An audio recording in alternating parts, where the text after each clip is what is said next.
Good morning, good afternoon.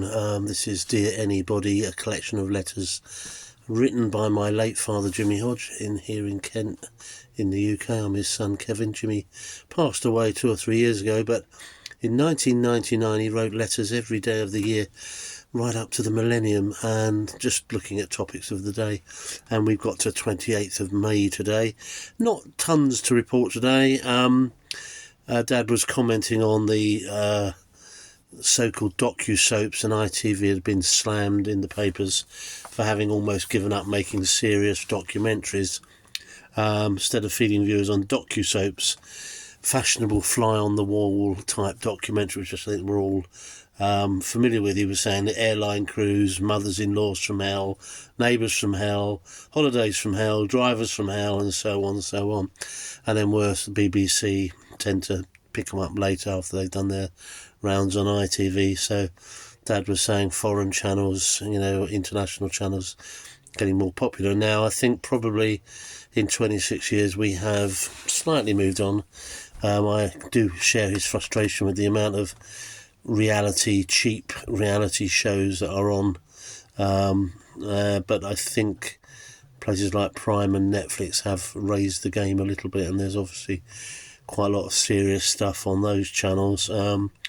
And I think we're going through a real phase of what I call police procedurals. So there's every sort of police type programme seems to be around at the moment, and it's always fairly heavy going and nasty and all sorts of dramatic things happening.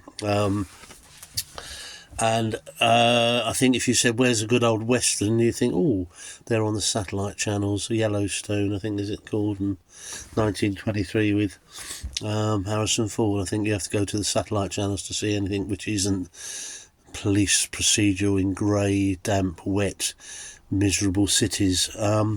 Anyway, national newspapers full of the victory for Man United. So Alex Ferguson likely to be knighted, and they were parading through Manchester.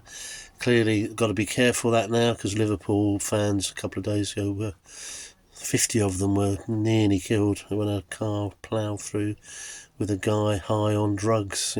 Just unbelievable, isn't it, really? Dad, to try and escape the soccer madness, said he bought the local paper, but that was then full up of Gillingham, who were going to be at Wembley for the first time playing Man City, I guess in some sort of playoff.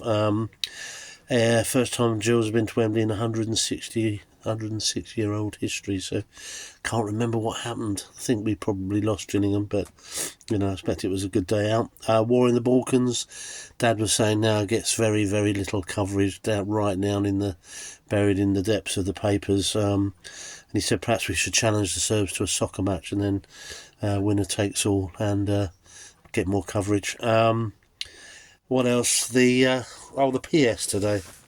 6 bags of spuds were stolen from a cafe in Grindleford, Derbyshire. Then the thieves went back and pinched a £2,000 electric peeler. Makes sense. Hopefully they will get their collars felt, and then they'll have had their chips. Ha. Anyway, that was the news today, 28th of May 1999. Thanks for watching, thanks for subscribing, and you take care, mind how you go.